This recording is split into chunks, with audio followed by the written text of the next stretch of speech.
Hi everyone, I am Jim. With me are Jay, Morga, Kiko, and Hans, and we are the White Team. And today we'll be discussing about the food service industry. For the outline, I would be discussing the industrial structure. Kiko will be taking over and will talk about the macro environmental trends. Hans will be discussing task environment, where Jay would be discussing the market segments, and Marga would be talking about opportunities and threats. Food is service industry is responsible for any meal prepared outside the home. It relates to the sale of food and drinks for instant consumption, takeaway, and home delivery. There are two kinds of restaurants under the food service industry. The first one is the full service restaurants, and the second one is the limited service restaurants. Full service restaurants provide full table experience with a relatively broad menu, along with table, counter, booths, both service and wait staff. There are two kinds of full service restaurants. The first one is the casual dining. Casual dining has a more creative menu items, boasting of signature food and specialties in a relaxed ambience. While fine dining is a leisure dining service with pricier cuisine and longer service, usually patronized for special occasions and business functions. For limited service restaurant, it is establishment whose patrons generally order or select items and pay before eating. Food and drink may be consumed on premise, taken out, or delivered to the customers. There are two kinds of limited service restaurant. The first one is fast food, also known as QSRs. Serving food in about it is known to serve food in about 10 minutes. These restaurant pre-cook their food that can be heated and served quickly when ordered. The next one is fast casual. It is almost the same as QSRs but with better quality products and a more high-end feel. Uh, Food service sales in the Philippines. In a study conducted by the USDA in December 2019, the Philippine food service industry was projected to continuously grow over the next 3 years. The food service sales reaching $16.1 billion in 2020. With the onset of COVID-19 pandemic, the strict community quarantine immobilized not only the consumers but also limited the operations of food service establishment. This caused the plunge of sales of the food service industry to 70%. As a result, USDA's forecast of the Philippine food service industry sales will drop to $6.9 billion, losing almost $10 billion from the forecast made from the year prior. Now let's talk about the leaders in the food service industry in the Philippines. For the company share, Jollibee Food Corporation is considered as the market leaders, owning about 38.9% of the total market share in 2019, growing by 2% yearly. Next is McDonald's Corporation with 12.5% market share for the past 3 years. Yum Brands Inc. and Maxis Group Inc. are battling for third, with Yum Brands owning 4% of the market share, while Maxis Group has 3.9%. For the brand shares, uh, brand-wise, Jollibee Corporation still dominates with three of their brands owning the spot for the top five market share. Jollibee of JFC owns 23.8% of market shares in 2019. This percentage is almost equal to the double of the brand placing second and more than four times of the brand owning the third spot. These show that Jollibee as a brand is really a part of the Filipino table. McDonald's Corporation owns 12.3% of the market share in 2019. Mang Inasal of JFC with 5.9%, Chowking of JFC with 4.6%, 7-Eleven of 7 and I Holdings Co. Limited with 3.5% follows. That's it for me. I'll be yielding the presentation to Kiko for the macro environmental trends. Thank you. Good evening, everyone. So, I will be discussing the macroenvironmental analysis. For this one, we went away from the traditional pest analysis wherein we identify factors one by one in each area. This is because it lacks depth and insight and it fails to allow the researchers see beyond the factors identified. We use the modified pest analysis suggested by Joseph Ho In his paper, wherein we identify factors across all areas, identify in which area it belongs to, and identify its relationship to the other factors. So let's begin. The first factor that we have identified that affects this industry so much is the COVID-19 pandemic. According to Statista.com, there have been over 1.2 million deaths around the world as of November 2, 2020. In the Philippines, there have been over 7,000 deaths. The cases of COVID-19 transmissions are still growing by the day, and it deeply affects the people's way of life. Because of this, three new factors respond, which are the President's emergency power, community quarantine, and IATF guidelines for dine in operations. These three are all political factors. On March 24, 2020, the Congress and Senate approved Republic Act number 11469, or what is famously known as the emergency powers of the President. In a nutshell, this law allows the President to implement national policies as needed without going through the usual process, including budget allocations. Executive Order number 112 implements the different types of quarantines in different places of the country according to the level of risk of transmission. This ordinance has put some places with low to zero cases in general community quarantine, which is the type of quarantine where more public activities are allowed but with corresponding precautions. On the other hand, high risk places like Metro Manila and Cebu City were retained in enhanced community quarantine where non essential industries and even public transportation is suspended. Because of these laws, the IATF guidelines for dine-in operations were also introduced. This includes social distancing, contact tracing, regular sanitation, contactless order taking and payments, among other things. These protocols entailed additional operating costs for the restaurants. The general community quarantine brought about new factors which are GDP loss, an economic factor, population dispersal, which is both an economic and social factor, unemployment, which is also both an economic and social factor, and preference on delivery, which is a social factor. According to NEDA, the estimated revenue that the enhanced community quarantine may lose is 298 billion to 1.1 trillion pesos, which is 1.5 to 5% of the GDP.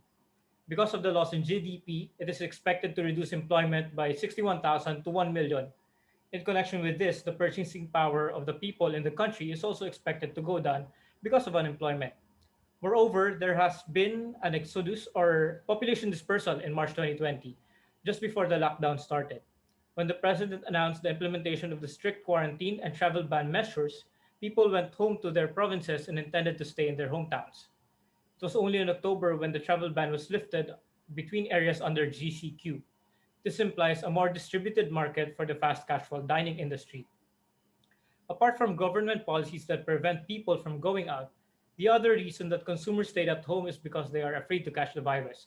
This prompted the increase of people ordering food through deliveries. According to Statista.com, the revenue coming from online food delivery increased by around 5% in 2020. Due to the rise of unemployment and underemployment rate, people are forced to do other things to maintain their income stream. One of the alternatives they consider is through online selling, which emerged across different online platforms. In connection with this, the rise of the independent online food sellers entails a more rigorous competition for the fast casual dining industry, especially that they share the same channel in selling their food online. Finally, the presence of technological factors such as the internet and mobile applications as sales channels have enabled the reliance of the customer base on food delivery. From these relationships among the factors, we can now identify more valuable insight and solutions to the problems presented by the factors. So that's it for the macro environmental analysis. I will now turn you over to Hans. Thank you. Hi, good day. My name is Hans Tadina and I'm going to discuss about the task environment. Porter's value chain model is highly popular in the business world. It describes the activities that take place in a business and relates them to an analysis of the competitive strength of the business. However, fast casual must not take it as a rigid, standalone framework by assigning the equal importance to all activities. The effective value chain analysis requires the industry to realize that all activities or functions do not require same scrutiny level. Hence, the first step of adapting the value chain framework is to identify the importance of activities according to their role in product or service delivery process. The value creating activities of a firm suggests that it is grouped under two headings: primary activities, those that are directly concerned with creating and delivering a product; support activities, which are not directly involved in production but may increase effectiveness or efficiency to support the functions of primary activities. The state of competition in an industry depends on five basic forces. threat of entry, power of buyers and suppliers, threat of substitutes, and rivalry among competitors. The combined strength of these forces determines the profit potential in the food service industry. The greatest threat to the food service industry is the likelihood of the consumers to increase their alternative choice of backwards integrating by purchasing raw materials and cooking the meal for themselves. Furthermore, the large amount of competitors have created a constant battle to differentiate and attract customers by creating a unique experience, brand awareness, and the environment they offer. Moving upstream in the sector, the suppliers in the industry are relatively independent and large in size. Suppliers can exert pressure on the companies by potentially demanding higher prices, whereas food service owners have the need to keep raw food prices low. As a result, suppliers have the power to reduce profit margins. Finally, fast casuals have seen a sharp decline in the revenue growth, which, when coupled with the limited barriers to entry, is not that attractive for new players to enter the industry. Based on our assessment, the overall attractiveness of the food service industry during the COVID-19 outbreak is neutral to unfavorable because of the intense rivalry and moderately strong threat of substitutes and supplier power. The five forces analysis indicates that success in the restaurant business can be elusive as the industry faces relatively strong forces of competition. In order to cope with these forces, Porter describes three generic strategic approaches to outperforming other firms in an industry: cost leadership, differentiation, and focus. These strategies can be used to break down the food service industry into numerous sources of advantage. There are potential sources of advantage that we have categorized by the three strategies. These factors play a role in the level of success achieved in the industry by food service owners. However, individual firms must choose the several factors they will use to develop a competitive advantage. Fast casuals in general have similar life cycles composed of five stages: startup phase, where you design everything from scratch; the growth phase, which is the expansion of capacity in the kitchen or dining area; maturity, a phase in which menu redesign is crucial and quite common; decline, which may be a thorough review of concept and macro trends in the industry, along with the study of internal processes and operating efficiency to avoid closing. There are also some varying degrees of change a fast casuals may have to adapt to continue to compete in the marketplace. One is the concept reinvention. In this situation, the core concept is still sound and your reputation has not eroded. You just need to re energize your restaurant experience. Another is concept recreation. In this case, the concept has become tired and uninteresting to today's consumers, and you need to create a new concept that appeals to the changing consumer trends in dining out. Similar to what is happening right now, wherein restaurants have shifted to takeout, delivery, and a limited capacity for dine in. There are some innovation strategies being explored by restaurant owners to succeed in the industry and to sustain competitive advantage. The first is marketing innovations, which are related to social marketing on Facebook, internet marketing, which includes website design and the processes that are available for consumer use from the website. The second is related to restaurant innovations that owners use to enhance dining experience, which includes menu redesign, atmospherics, management, the dining experience, and open innovation. While the third one pertains to measuring innovation such as foot traffic, customer feedback, and profit and loss sheets. Lastly, the pandemic has completely propelled the demand for new restaurant technology. Before the lockdown, the sector was just starting to look ahead to digital innovations such as mobile ordering to improve efficiency and customer experience. And now that government restrictions are still in place, many restaurant owners are seeing the benefits of turning to technologies as a necessary way to operate. One good example is the cloud kitchens. They are commercial facilities purposely built to produce food for delivery. They do not have brick and mortar dine-in areas, but they have a shared kitchen space to prepare meals which will be delivered to customers at home. Jollibee, which forced to temporarily shut stores due to lockdown measures, are starting to build cloud kitchens as part of their restructuring plan. To discuss more about emerging technologies and market segmentation, I will turn you over to Jay. Good day, everyone. My name is Jay, and I'm going to present the effect of COVID-19 pandemic in the market segment of fast casual restaurants or FCR as part of our sector study on food service industry. So I'm going to discuss quickly the key elements of consumer market segmentation, covering geographic, psychographic, behavioral, and demographic. Demographic segmentation is classifying the consumer market by quantifiable population statistics, such as gender, age, income, occupation, education, among others. The COVID-19 pandemic has caused a great deal of financial pressure on people across the world.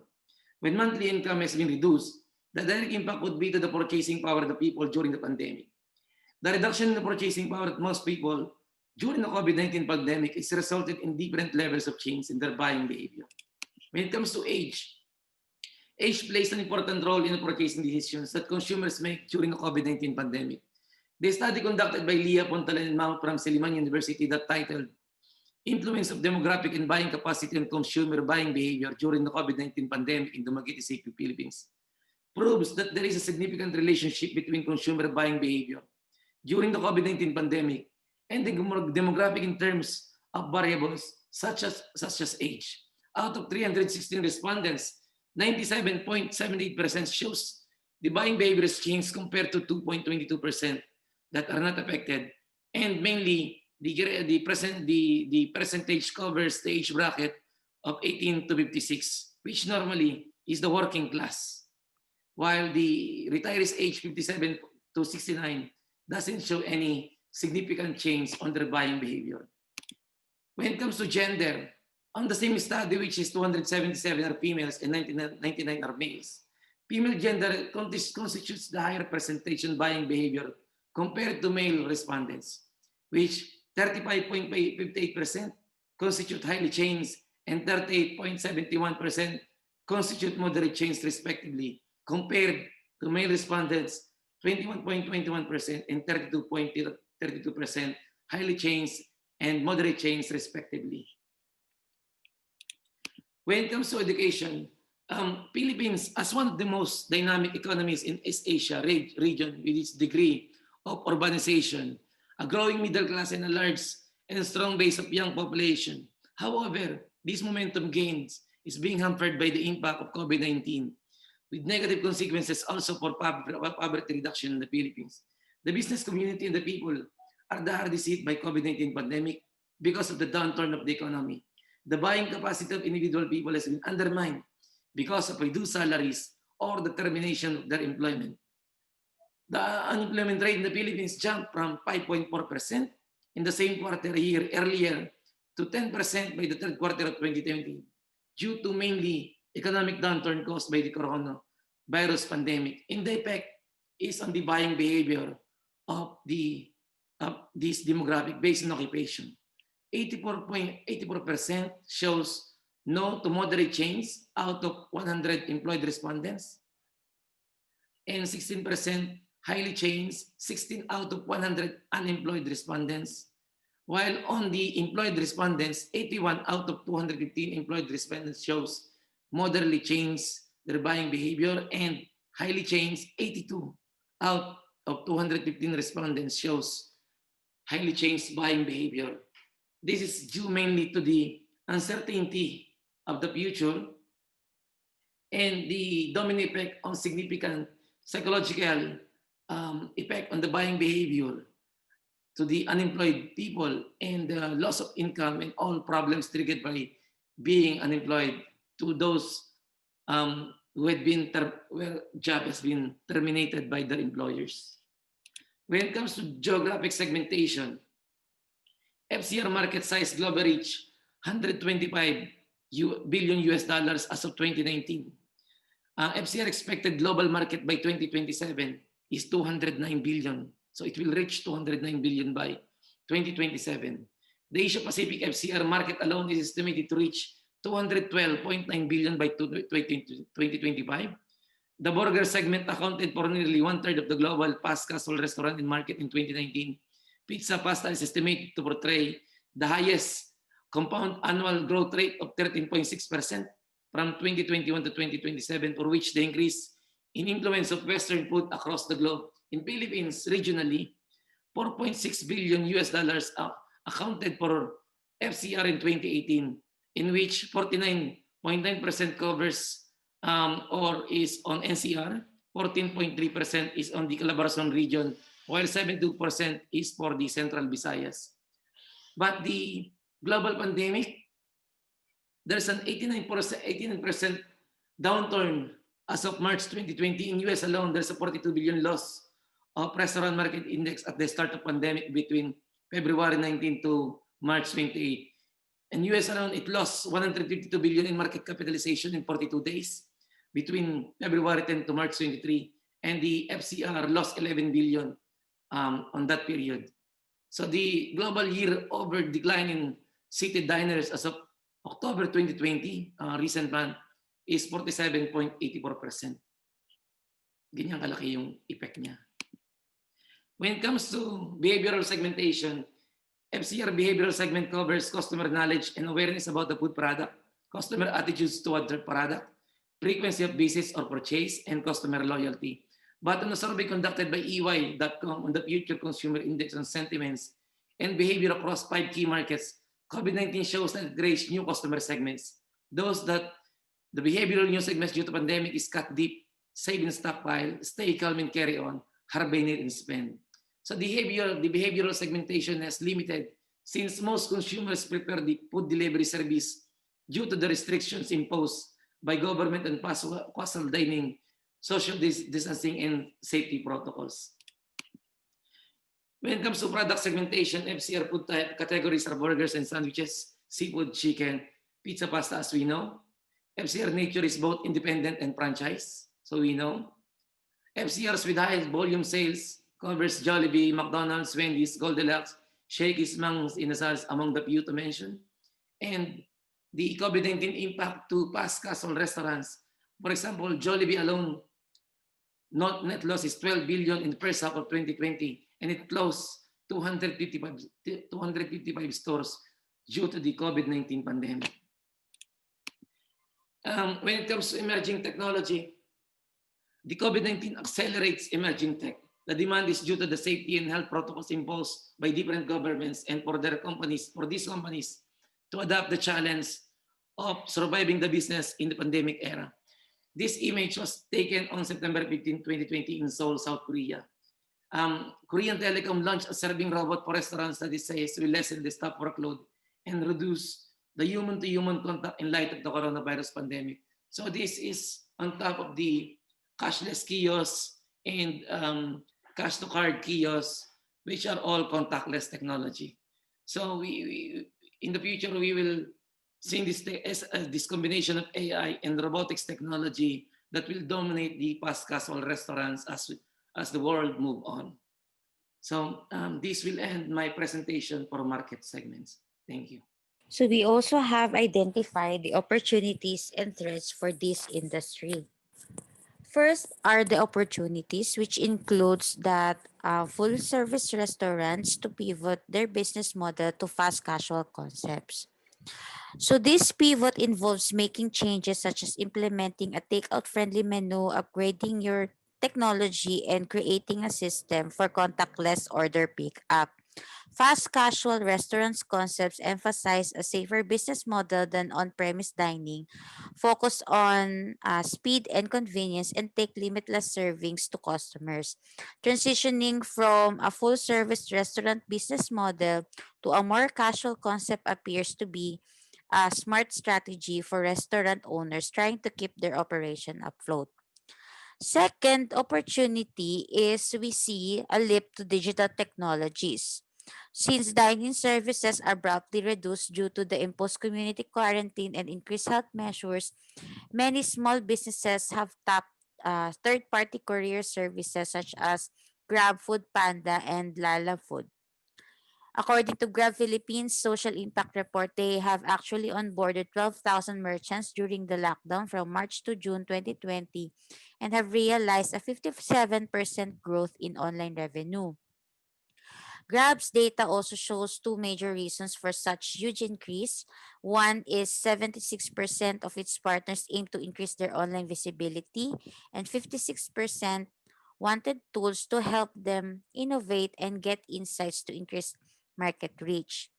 Moreover, there is also a increase in contactless transaction from booking reservations, taking orders to food deliveries, via kiosk and digital displays, mobile apps, QR codes, and even cashless payments for the fast casual diners.